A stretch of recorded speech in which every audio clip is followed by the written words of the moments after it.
조기 대선이 이제 카운트다운에 들어갔습니다.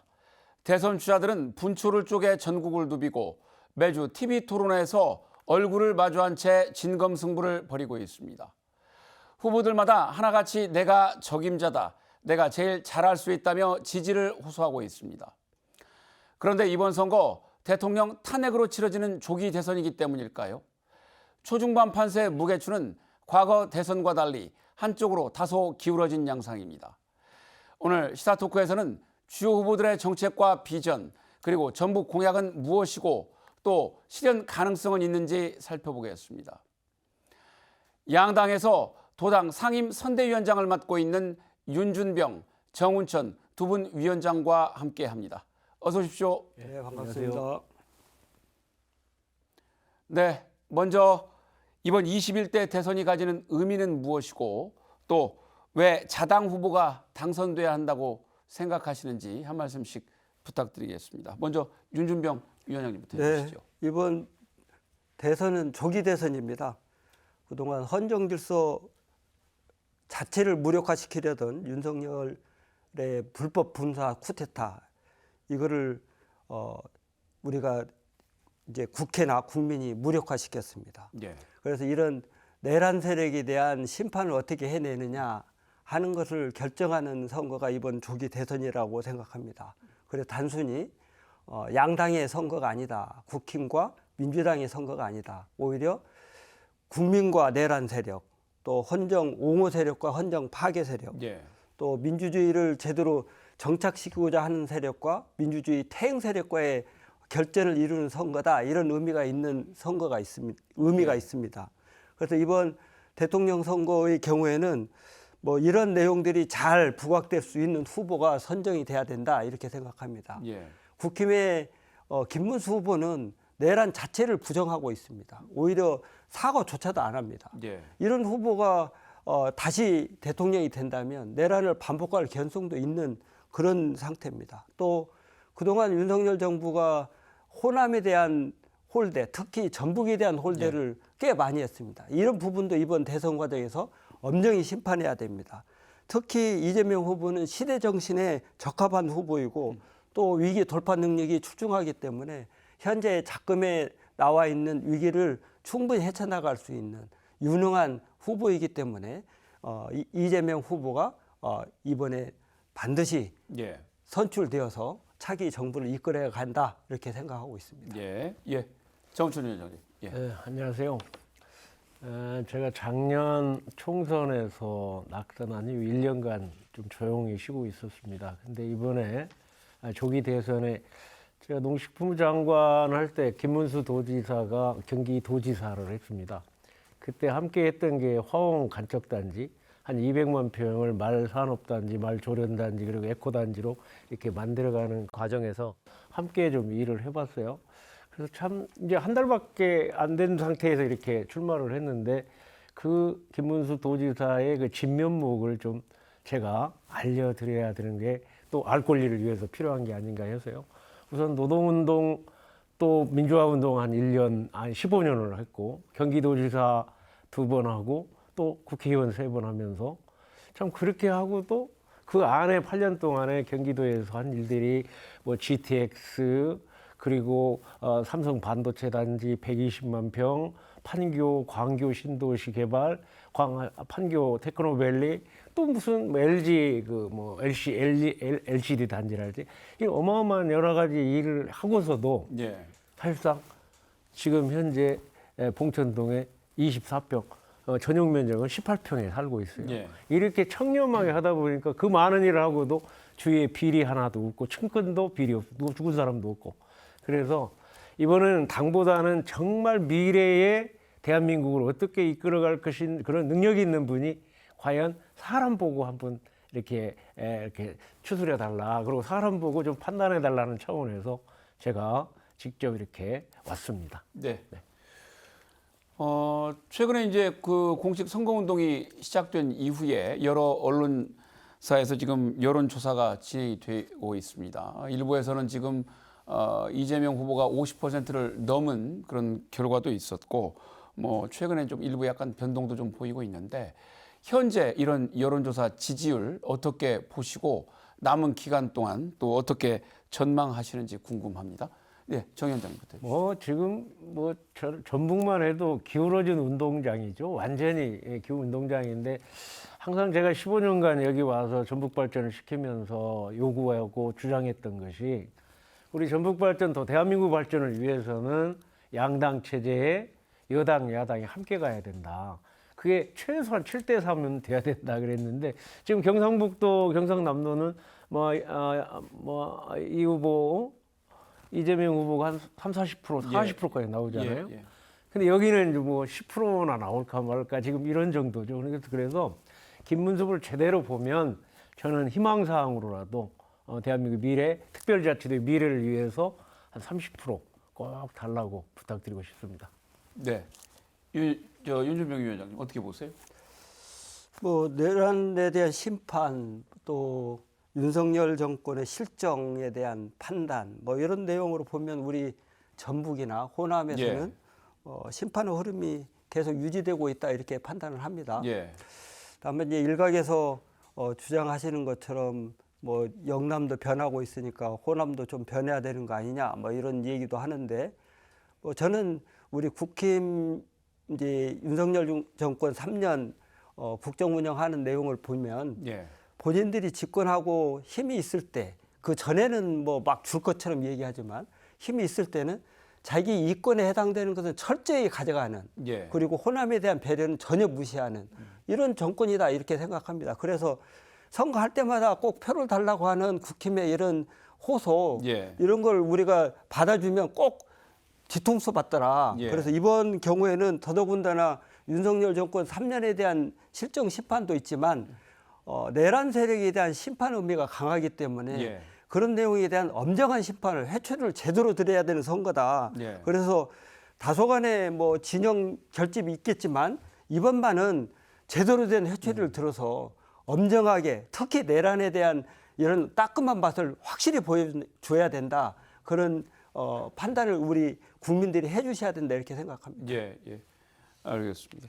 민주당에서 지금 말씀이 내란 얘기하는데요. 저는 일반 시민으로 봐서 그래요. 계엄이 대통령 고유 권한이라고 얘기하지만 지금 이 34,000불, 7,000불 시대에 계엄은 잘못됐다. 그러나 그 밤에 2시간짜리 가지고 폭동이 일어났습니까? 무슨 크게 유해를 가했습니까? 어느 데를 점령을 했습니까? 내란은 지금 헌법재판소에서 빼버렸거든요. 그럼 내란의 문제는 지금 재판 진행 중이에요. 재판 결과가 나오는 무죄 취지 원칙이 되는 거거든요. 그래서 그러한 문제는 이미 끝난 상태에서 대한민국의 미래를 봐야지.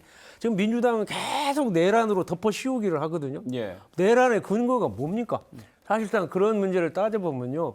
그러한 거를 좀 더 이제 윤석열 대통령이 지나갔고 또 자꾸 윤준병 의원 여기 와서 보면 아무 일도 안 한 것처럼 보거든요. 지금 지난 3년 동안 특별자치도 만들었죠. 그다음에 예를 들어서 새만금에 10조 원 투자됐죠. 투자진흥지역 만들었죠. 그다음에 완주에 수소산단, 그다음에 익산에 국가식품산단. 이 다 맞는 게 윤석열 정부 때 한 거예요. 제가 한 게 아니고 저하고 민주당하고 함께 힘을 모아서 그 어마어마한 일들을 했어요. 그러면 그거는 문재인 정부 때 일이 아니거든요. 그러면 이 일을 한 거는 한 거대로 얘기를 하면서 내란 계엄은 계엄대로 문제를 삼아야지. 모든 것 그냥 민주당 판이니까 다 잘못한 거가 되는 거예요. 알겠습니다. 그 말씀은 거기까지 잠깐만 내란과 간단하게 내용 관련해서 내란이 아니다. 지금 내란죄에 대해서 형사소송 절차를 거치니까 아니다고 그러시는데 아니다가 아니라 진행됐잖아요. 헌재에서 결정할 때 내란 행위에 대해서 인정하고 그 내란 행위가 중대하게 헌법을 위반했다라고 인정한 거예요. 그 내란 행위에 대한 심판을 명확하게 했는데 지금 형사 절차가 진행 중이어서 무죄 추정이니까 내란이 아니다고 그게 국힘들이 아직도 골속 극우 세력들이 하고 있는 논리를 가지고 하는 거예요. 얼마나 잘못된 논리입니까? 알겠습니다. 헌법재판소에 내란을 뺐잖아요. 안 뺐어요. 두 번째, 한덕수도 내란으로 탄핵을 시켰는데 기각이 됐고. 내란을 뺀 게 아니고 내란 죄를 뺀 거고 내란 행위는 그대로 인정이 된 거죠. 네, 그래서 내란 행위가 인정이 돼서 헌정문란이 됐다고 해서 파면된 거잖아요. 예. 그러면 인정을 해야죠. 그러니까 내란은 형사소송 문제이기 때문에 형사소송으로 그렇지 않아요. 법으로 진행되고 내란 있다니까요. 죄는 형사소송 문제지만 내란 행위는 헌정질서 유린이어서 그 내용은 헌재가 명확하게 예. 인정해 준 그러면 거예요. 자, 어떤 이렇게 하시죠. 내란이라는 게 지금 예. 무슨 일을 저질러서 내란이라는 두 분 얘기예요? 말씀 그 내란 관련된 무슨 것은 폭동이 있었습니까? 여기서 정리하시고요. 헌재 오늘은- 결정을 한번 다시 보세요. 잠깐만요. 위원장님 잠깐만요. 두 분 말씀 여기서 정리하시고요. 오늘은 어제보다는 내일을 이야기하자고 모인 것이니까 대선에 관련된 이야기에 조금 더 포커스를 맞추고 진행이 됐으면 좋겠습니다. 예. 두 분의 뭐 치열한 논란이 있었습니다만, 논쟁이 있었습니다만, 이번 대선 여러 가지로 흥미로운 지점들이 좀 있습니다. 이재명 후보가 이제 홍준표 전 대구시장에게도 공개적으로 또 호평을 남기기도 했고, 김상욱 또 허은하 이렇게 보수정당 출신 전현직 의원들이 탈당 후에 또 이재명 후보 지지를 해서 과거 대선에서는 좀 보기 어려웠던 그런 장면들도 보여지고 있습니다. 이런 상황들 어떻게 보시는지 간단하게 말씀을 좀 해주시죠. 예, 위원장님. 네, 저는 이제 정치권이 정상적인 보수, 예, 극우 보수 이게 구별되는 과정에 있다 이렇게 봅니다. 예. 이번 과정에서 국힘 내에서 그래도 중도적인 보수, 나름대로 합리적인 보수에 있는 그룹들이 네, 이번 내란 사태를 겪으면서 그런 내란과 관련된 내용을 거리를 두기 시작했다. 그래서 이제 정상적으로 보수와 관련된 영역들이 예, 제대로 이제 자리매김을 하기 위한 움직임을 벌이고 있다 이렇게 봅니다. 예. 그래서 진정한 이제 우리 민주당이 빅텐트 된 정당으로, 그러니까 합리적인 보수까지도 끌어안는 예. 이런 정당으로 변모하는 이런 과정 속에 있는 모습이다 이렇게 예. 판단합니다. 알겠습니다. 위원장님 어떻게 보세요? 지금 민주당이 저는 생각할 때 김대중 노무현 때 시대의 민주당은 아니라고 봐요. 네, 너무 좌파 쪽으로 이렇게 가버렸잖아요. 그러니까 지난 3년 동안 무조건 탄핵이 30번이나 하고, 또 지금은 뭐 예를 들어 대법원장까지 탄핵하고 또 특검하고 하는 정도가 되니까 예, 균형이 안 잡혀 있어요. 또 우리 당도 좀 문제가 있죠. 예, 근데 이번에 이제 홍준표 탈당한 그분이 많이 문제가 좀 있었는데, 그분은 이제 4강도 못 들어, 4강에서 2강으로 못 들어 올라가니까 자기가 오랫동안 당대표도 하고 그렇게 힘이 있었는데 떨어지니까 탈당하고 그냥 하와이로 가셨는데, 제가 볼 때는 마지막 그 당원 투표에서 이제 김문수 후보가 되면서 예, 이제 좀 체제 정비를 하는 그런 시점이, 개혁의 어떤 시점이 돼서 예. 대통령이 되든 안 되든 이제 좀 보수당으로서의 체계가 좀 잡힐 거라고 생각합니다. 네, 네. 알겠습니다. 최근에 이제 윤석열 전 대통령이 그 국민의힘을 탈당했습니다. 조금 시간이 지체되긴 했습니다만 국민의힘 입장에서 조금 대선이 어렵게 흘러가는 양상을 보이자 당 안팎에서 이제 여러 목소리들이 나왔고 결국 이제 탈당을 결정했는데 이런 그 결정 이번 대선에 얼마나 영향을 미칠 것으로 보시는지 궁금합니다, 위원장님. 제가 보기에는 일단은 뭐 헌법재판소에서 대통령 탄핵이 돼서 이제 책임을 지고 대통령 물러나게 됐고, 예. 또 우리 당에서 우리 당에 들어온 지가 불과 한 2년, 3년밖에 안 되잖아요. 예. 이번에 이제 탈당을 해가지고 그 굴레에서는 이제 벗어났고 이제 뭐 거기에 이제 의존하지 않고 제대로 독립적인 우리 국민의힘을 만들 수 있는 그 굴레에서는 벗어났다. 오늘 뭐 손학규 대표도 이제 지지를 하고 예. 또 개헌에 대한 빅텐트를 취재하는 그 모임들이 지금 계속 이렇게 확대 발전되리라고 봐요. 그래서 좀 좋은 방향으로 뭐 나갈 거다 예. 이렇게 생각합니다. 예, 위원장님 어떻게 보세요? 아마 뭐 국힘에서는 내란과 관련된 이미지를 벗기 위해서 윤석열 탈당을 요구했었을 겁니다. 그런데 하는 내용을 보면 위장 쇼다 이렇게 보이는 흔적들이 많아요. 예, 뭐 특히 내부적으로도 봐도 뭐 예전에 같이 했던 그룹들, 특히 윤석열과 같이 했던 그룹들이 그대로 존치하고 있고, 또 김문수 후보조차도 내란에 대해서 계엄이 정당했다고 얘기하고 예, 국회 본회의장에서 내란에 대해서 사과할 의향이 있냐 할 때 사과하지도 않고 예. 여전히 뭐 이런 내용을 그대로 유지하고 있는 내용으로 보면 뭐 윤석열 탈당이 지금 내란과 관련된 내용을 벗고자 하는 이미지 예. 개선에 별로 도움이 되지 않을 거다 이렇게 보고 최근에 뭐 선대위 구성하면서 정호용 5.18 살인적인 네. 뭐 이런 인사, 그다음에 석동현 변호사, 김계리 변호사, 또 선대본의 중책을 맡고 있는 사람들 다 윤석열 사람들이잖아요. 예. 그래서 저는 그 이미지를 벗는데 실패했다 이렇게 봅니다. 네, 네. 알겠습니다. 지금 분야별로 그 대선 후보 TV 토론회가 진행되고 있습니다. 여러 그 중계를 통해서 많은 분들이 보셨겠지만 아주 뭐 신경전도 치열하고 열띤 그 공방들을 벌이고 있는데 두 분께서는 자당 후보와 또 상대당 후보 그리고 이 자리에 관계자는 없습니다만 개혁신당 이준석 후보 토론 내용 어떻게 보셨는지요? 윤준병 위원장님. 예. 뭐 분명하게 능력 차이를 보여준 토론회였다. 예. 뭐 이렇게 평가를 합니다. 예를 들어서 김문수 후보는 말씀은 많이 하셨지만 실제 내공이 없다는 네. 기본적으로 혹평하시는 분 무식한 후보다 뭐 이렇게 평가하시는 분도 계셨고 이준석 후보는 뭐 깐죽거리고 또 경박한 뭐 이런 내용들이 보여서 좀 무례한 후보다 네. 이런 평가도 있었습니다. 이재명 후보는 뭐 그런 협공을 하려고 하고 있는 노력에서도 방어도 잘 하시고 또 정책적으로도 내공이 있는 예. 깊이 있는 그런 답변을 하셔서 기본에 충실하고 좀 무난했다 저는 이렇게 평가합니다. 예. 예, 위원장님 어떻게 보셨어요? 김문수 후보가 주장하는 거 그렇습니다. 자기가 경기도지사 할 때 삼성 반도체 공장이 외국으로 나가는 거를 규제 풀고 세금 또 거기에 땅 문제 다 풀어서 120만 평을 해서 거의 수만 명의 일자리를 창출하고 예. 또 뭐 LG, LCD 단지도 그렇고 그래서 자기가 그 체득한 경험을 통해서 이번에 TV 토론에서 뭐냐 기업하기 좋은 나라 만들겠다. 예. 규제 혁신처를 만들어서 규제 혁신을 통해 가지고 지금 외국으로 지금 기업들이 다 지금 돈 벌려고 하니까 우리 안 되니까 나가려고 하거든요. 그걸 끌어안아서 우리 청년들 일자리를 창출하고 규제 혁신을 하고 이러한 방향으로 이렇게 나가겠다. 예. 그리고 또 R&D는 굉장히 미래의 산업이 중요하니까 R&D에 집중하고 소상공인, 중소자영업에 집중해서 뒷받침하겠다. 예. 뭐 이런 등등의 큰 기조를 그러니까 자유민주, 자유시장 경제에 맞는 그 기조로 오늘 발표하고 예. 말씀드린 건데 좀 현란한 말씀은 못하지만 진정성 있게 국민들에게 다가갔다고 생각합니다. 네.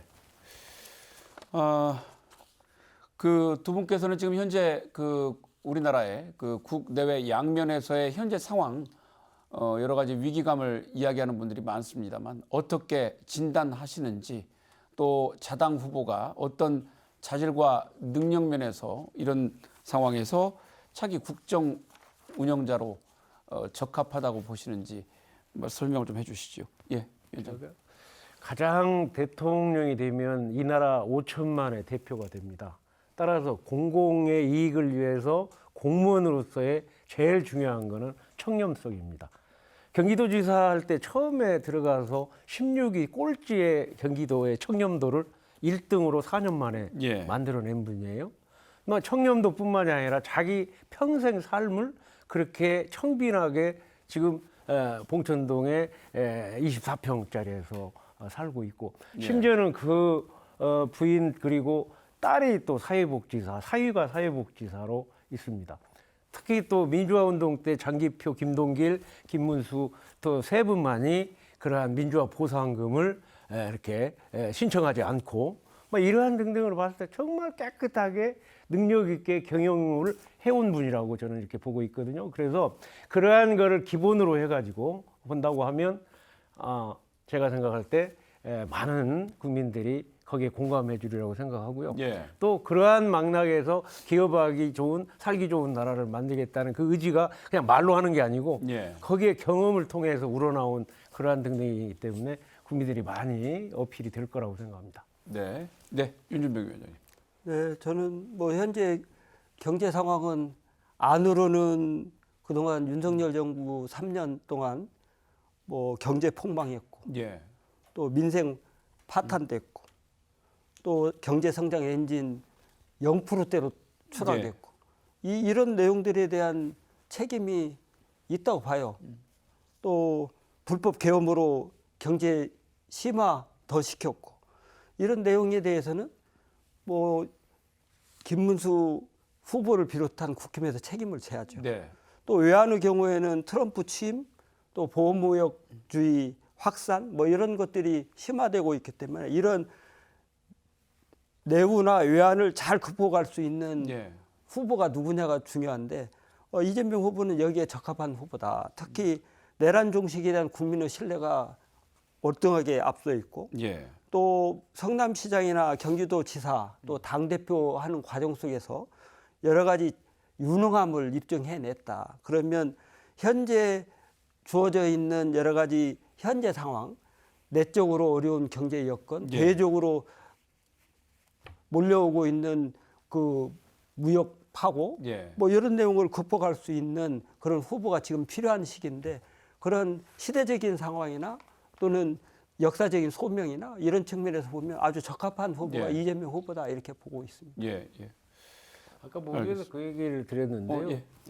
그 이재명 후보가 잘할 거라 근데 아니 지금 재판에 5개 걸려 있고 12개 혐의가 돼 있고 이번에 공직선거법도 유죄 취지 파기환송이 됐는데 그러니까 그거를 풀으려니까 아니 지금 한 달 정도에 어마어마한 일이 벌어지고 있어요. 아니 대법원장 탄핵을 하고 대법원장 특검을 한다. 또 대법원의 대법관을 14명인데 100명으로 늘린다. 또 자기가 지은 죄를 자기가 다 이렇게 면소법을 또 법안을 놓고 그 밑에 그 법사위원들이요. 예. 완전히 지금 국민들을 너무 우습게 보는 것 같아요. 아니 지금 표를 얻어야 되는데 오히려 그런 거를 아니 사법부를 장악하는 그러한 내용들이 이렇게 이 얘기가 되면 과연 국민들이 과연 그 얼마나 인정을 할 것인가. 아니 나라가 지금 38,000불 시대 이 자유민주주의 국가에서 아니 가장 자유민주주의 국가의 보루가 사법부인데 예. 사법부를 그렇게 유린 훼손하는 법안을 낸다고 하면 과연 이게 맞는 것인가?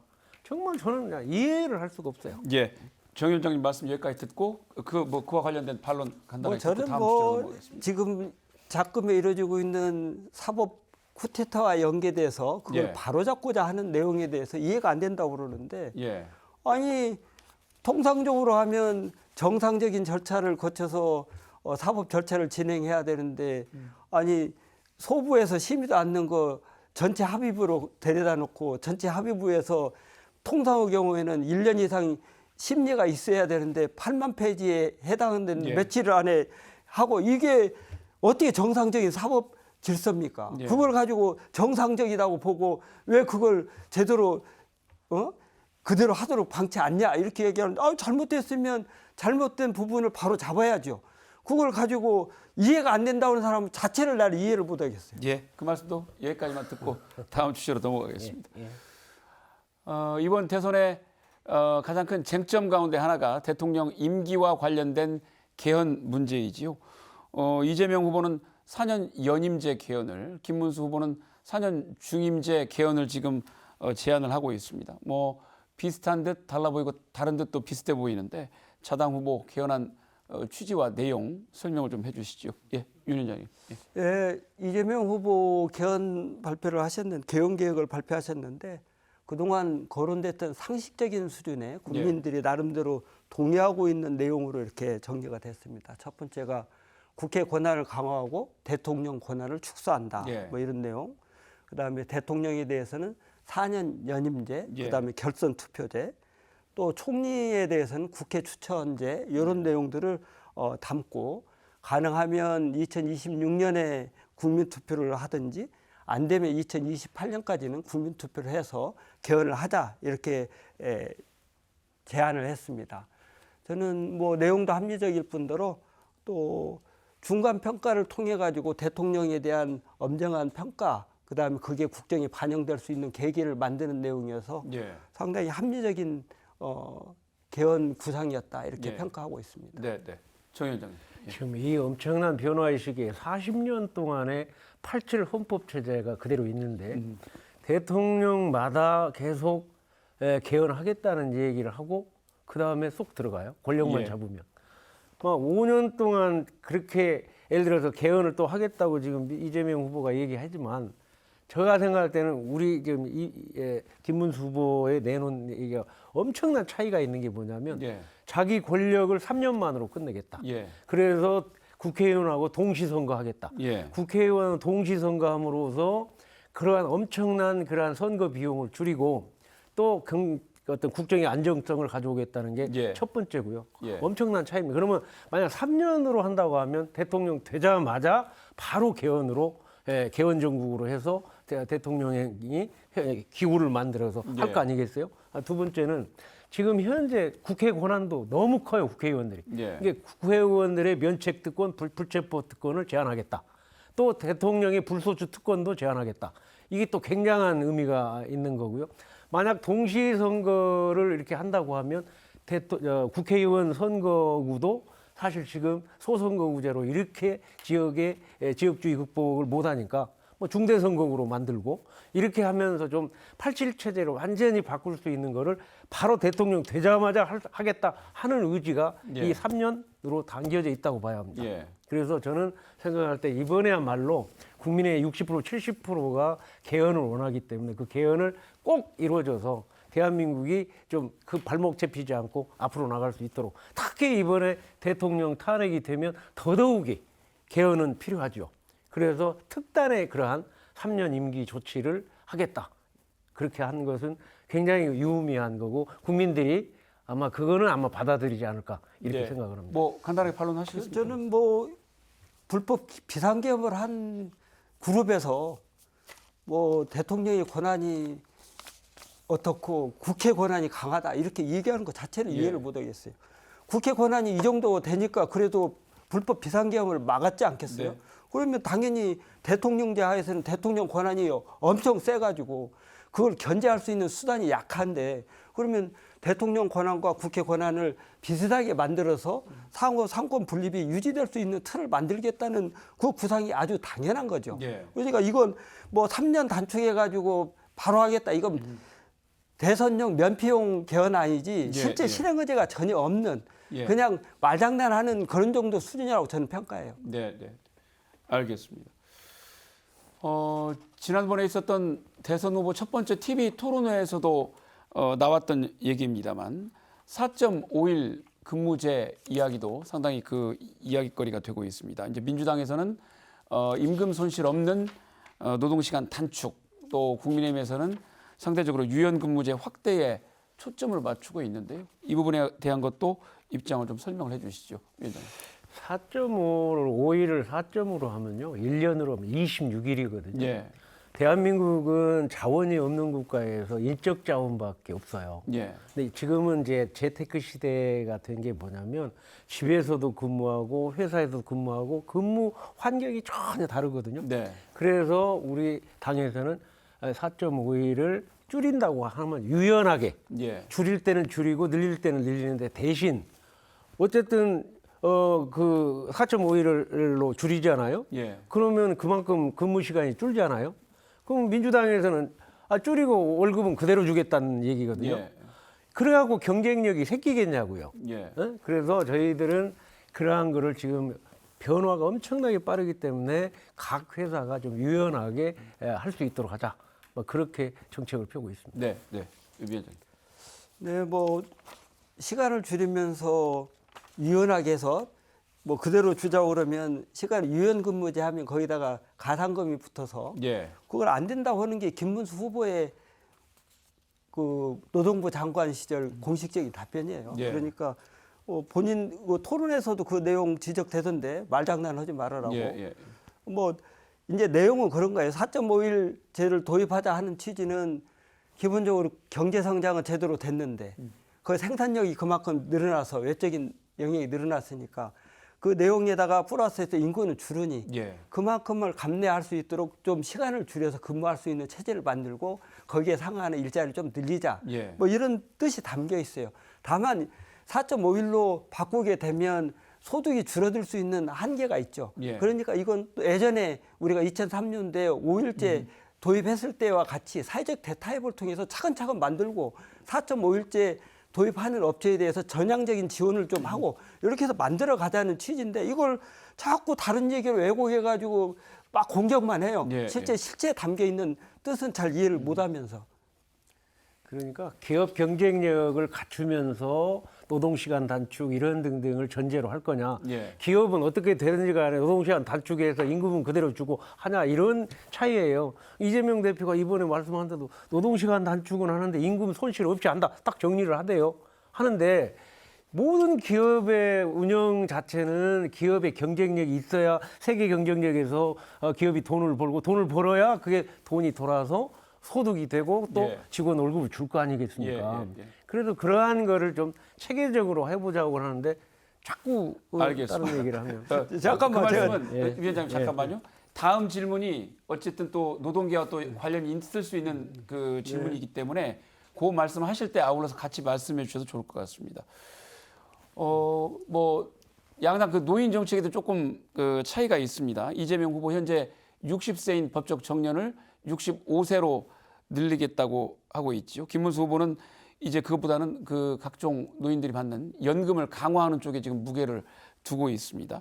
근데 이제 정년을 늘리면 한쪽에서는 청년 일자리와 충돌할 것이다. 뭐 기업이 부담을 느끼게 될 것이다. 이런 이제 반론들도 있고 또 이제 뭐 연금을 강화하려면 예산이나 재정의 부담이 커지는 또 문제가 수반이 되기 때문에 뭐 두 가지 사안 다 딱 떨어지는 명쾌한 해법을 찾기는 좀 쉽지는 않아 보입니다. 관련 정책 취지 내용 좀 설명을 해주시죠. 예. 네, 제가 먼저 할까요? 예. 네, 지금 이제 65세 정년 연장을 거론하게 된 기본적인 배경이 노동 생산 인력이 줄고 있다는 그렇죠. 거잖아요. 경제 활동 인구가 당장 2028년부터 감소하는 것으로 나오기 때문에 그런 경제 활동 인구가 줄어들 경우에 시스템을 어떻게 운영할 거냐, 산업재 전체를. 그러면 부득이 현재 일자리는 있는데 정년이 있어가지고 일자리가 줄어서 충당이 안 되면 당연히 그 보완을 할 수 있도록 정년을 연장해서 일하실 수 있도록 배려도 하고 또 우리가 건강이 많이 좋아지셔서 어르신들도 65세까지 되셔도 충분히 생산 인력이 종사하실 수 있는 여력이 있다. 그리고 일자리가 가장 확실한 어르신들의 복지다. 이런 측면에서 이제 정년 연장을 검토하시는 거죠. 다만 이제 우려스럽다고 보고 있는 내용이 그쪽에 하게 되면 전체적으로 이제 청년의 일자리가 줄어들 수 있는 개연성이 있지 않나. 뭐 부분적으로는 그럴 수 있죠. 그런데 이제 그 내용을 어떻게 잘 설계하느냐가 문제 아니겠어요.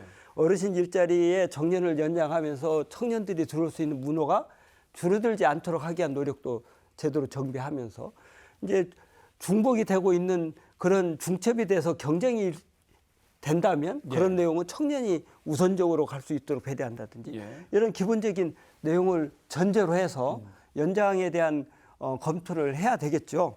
뭐 이런 내용들이 제대로 뒷받침되면 우리 시스템 자체가 인구가 줄고 있는 내용에 대한 대안으로서 정년 연장 문제는 자연스럽게 수반될 수밖에 없는 영역이다 이렇게 판단합니다. 어떻게 보세요?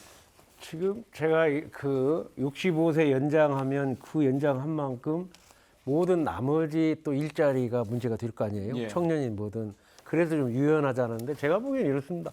지금 김문수 대통령이 되면요. 그분이 지금 젊은 시절에 노동운동 했고 이번에 노사정위원장 했고 노동부 장관을 했고 자기 삶의 방식이 서민 그다음에 자영업자보다 더 못 사는 삶을 살고 있어요. 그래서 거기에 대한 식견은 누구보다도 앞장설 겁니다. 그래서 딱 딱 잘라서 65세 연장하겠다가 아니고 그러한 거를 일자리도 만들면서 노인들의 복지를 만들어낼 수 있는 그러한 종합적인 계획에 따라서 결과를 만들어야지 딱 잘라서 얘기한다는 건 지금 문제가 있다고 생각합니다. 네, 알겠습니다. 뭐 대선은 이제 여러 가지 그 국가적인 현안을 다루고 또 그 식견과 비전을 비교해서 그 뽑는 기회이기도 합니다만 지역 현안을 또 반영시키는 중요한 기회이기도 하지요. 양 당에서도 지금 전북과 관련된 정책들을 여러 가지 그 마련을 하고 지지를 호소를 하고 계신데요. 그 중에서도 여러 가지가 있겠습니다만 가장 대표적인 공약 한 서너 가지만 좀 소개를 해주시고 그 내용과 이유를 좀 설명을 해주시기 바랍니다. 정 위원장님. 예. 지금 이번에 올림픽 그 서울을 물리치고 49대 11 압도적으로 예. 이겼잖아요.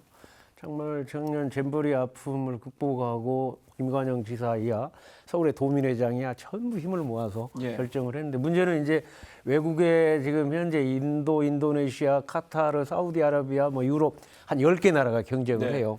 그러면 중앙정부에서 적극적으로 뒷받침을 해야 이게 선정이 될 수 있기 때문에 이 거기에 승수 효과, 예를 들면 유발 효과는 어마어마하죠. 예. 그래서 거기에 대해서 첫 번째 공약을 한 네. 거고요.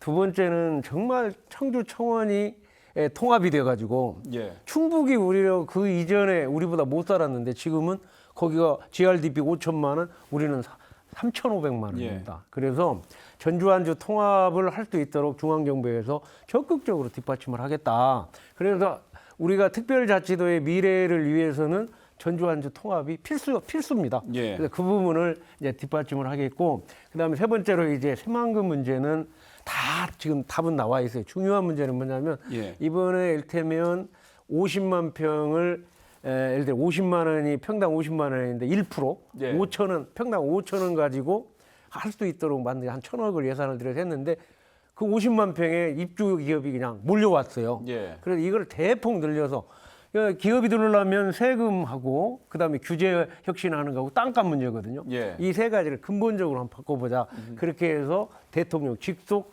해만금 위원회를 만들어 달라. 예. 그래가지고 그것도 약속을 받았습니다. 예, 예. 그런 방향으로 한다면 특별자치도의 새로운 미래. 그 다음에 대광법을 통과가 됐기 때문에 특별자치도 전주를 중심으로 한 그러한 대도시 교통망을 완전히 구축을 해서 예. 앞으로 100년 서특별자치도의 미래의 기초를 예. 닦는 것을 준비하고 있습니다. 네. 윤준병 위원장님. 예.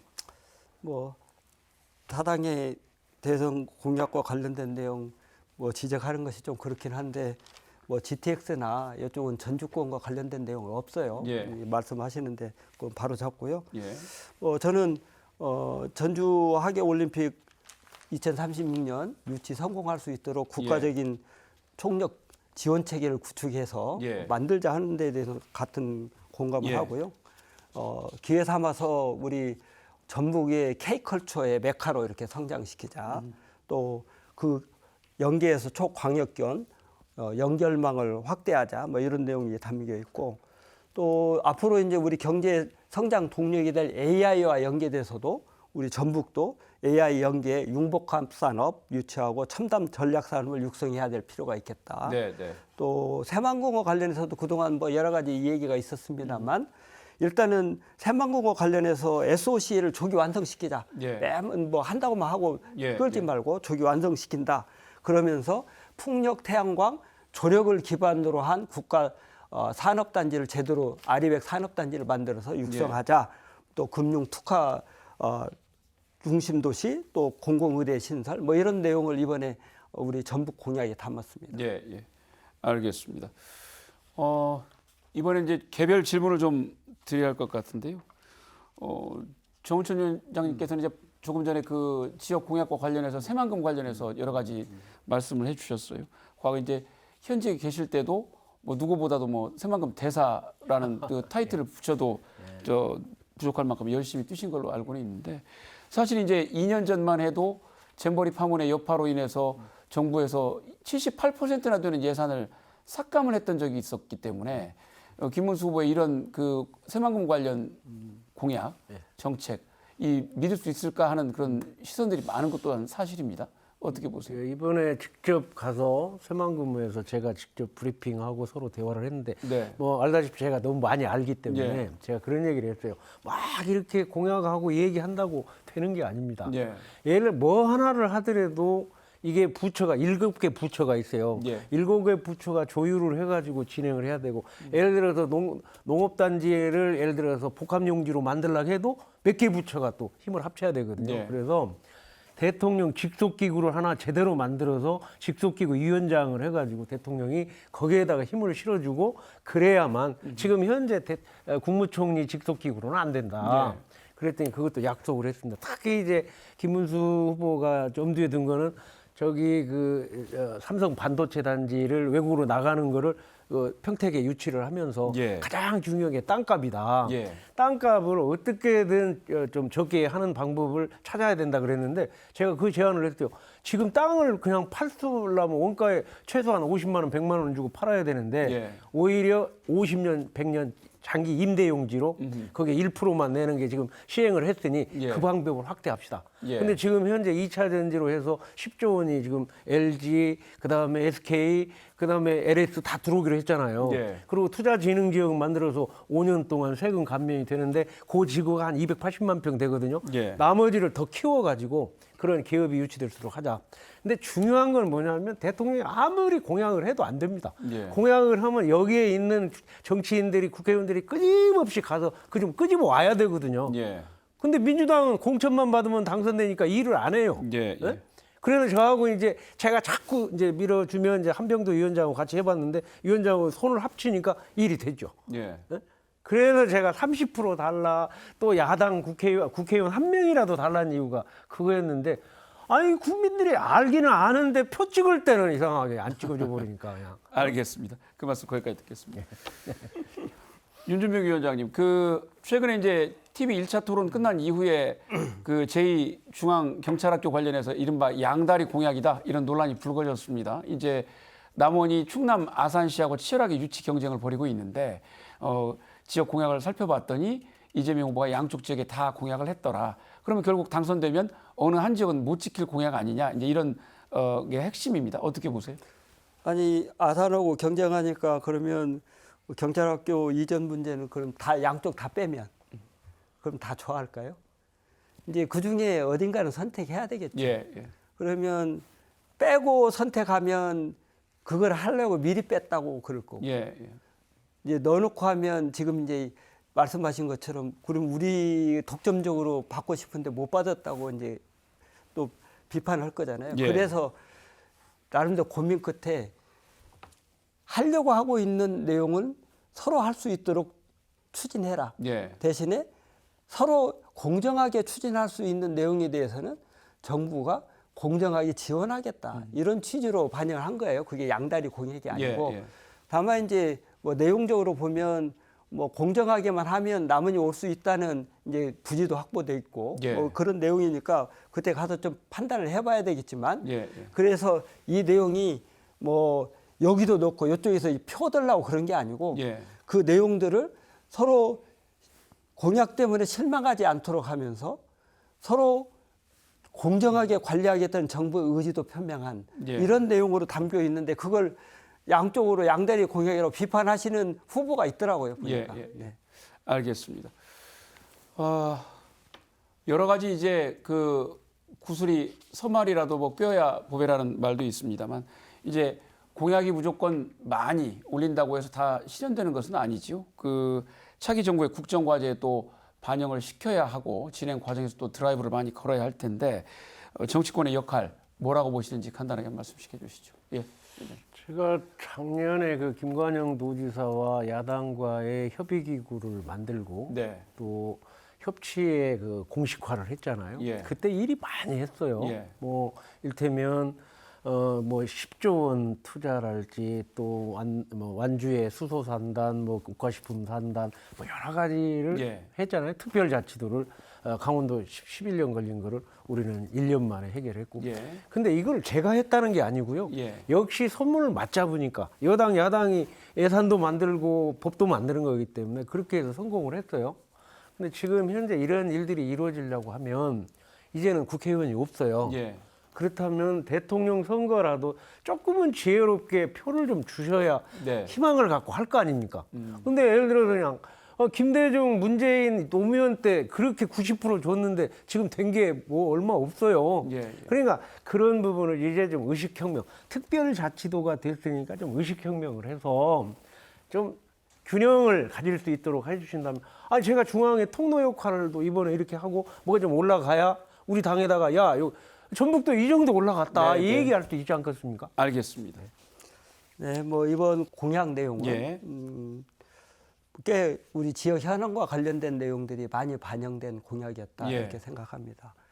이제 그 공약들을 실제 국정 어젠다, 국정 과제에 담아서 제대로 실행해내는 것이 중요하다. 예. 그래서 이후에 대선이 끝나고 나면 국정 과제에 담는 내용도 일단 공약이 담겨 있으니까 유리하긴 하지만 네. 제대로 챙겨서 담아야 되고 이후에 이제 실천하는 내용 중요하다고 봅니다. 뭐 우리 국힘 측에서는 뭐 표가 없어서 제대로 못한 것처럼 얘기하는데 국힘 정권 들었을 때마다 매번 그랬어요. 예. 뭐 표 뽑아주면 많이 할 것처럼 얘기해놓고 결과적으로 아무것도 없었던 경우가 수두를 했죠. 우리 국민들 다 아시잖아요.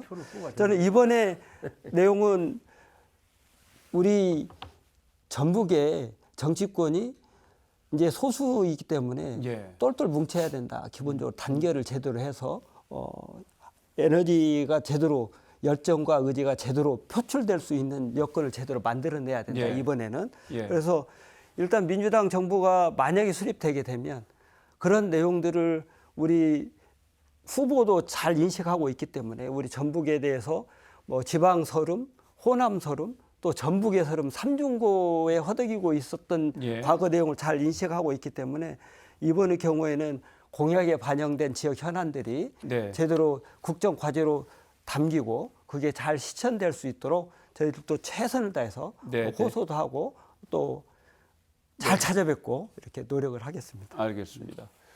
오늘 뭐 주어진 시간이 너무나 짧게만 느껴지는데요. 벌써 마무리 그 질문을 드려야 할 것 같습니다. 이번 대선 그 전북 도민들 어떤 선택을 해야 한다고 보시는지 30초씩만 간단하게 정리를 좀 해주시죠. 예, 위원장님. 네, 이번에 뭐 지역 공약도 잘 담겼습니다. 전북 발전에 대한 비전이 잘 담겼고요.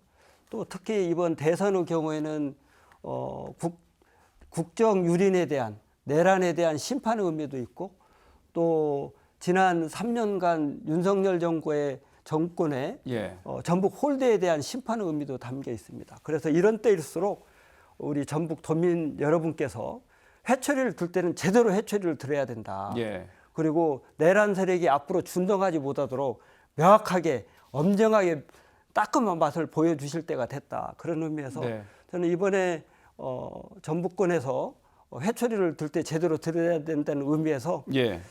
최소한도 우리 국힘에 대한 지지는 한 자릿수 이하로 예. 따끔하게 회초리를 들어주셔야 된다 이렇게 예. 생각하고 예. 그런 결속력을 우리 도민 여러분께서 보여주셨으면 좋겠습니다. 네.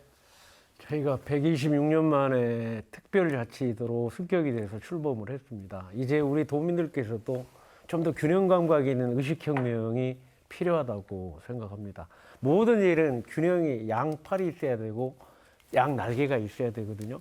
김문수 후보의 그 이력을 꼭 검색해서 한번 보시면 노동운동가로서 경기도지사로서 국회의원으로서 있음에도 불구하고 예. 지금 봉천동 그 짧은 이거 24평에 살고 있고 정말 그러한 딸은 사위까지 사회복지사로 이렇게 일하고 있고 도지사로 있을 때 2주일간 택시 운전사를 하고 아주 몸에 배어 있는 분이에요. 예, 정리해 그래서 그러한 주십시오. 거를 예. 좀 잘 판단하셔서 검색하셔가지고 당만 보고 찍지 말고 정말 사람 보고 한번 찍어서 저도 중앙의 통로 역할을 할 수 있도록 좀 네. 해주시기를 부탁드리겠습니다. 네.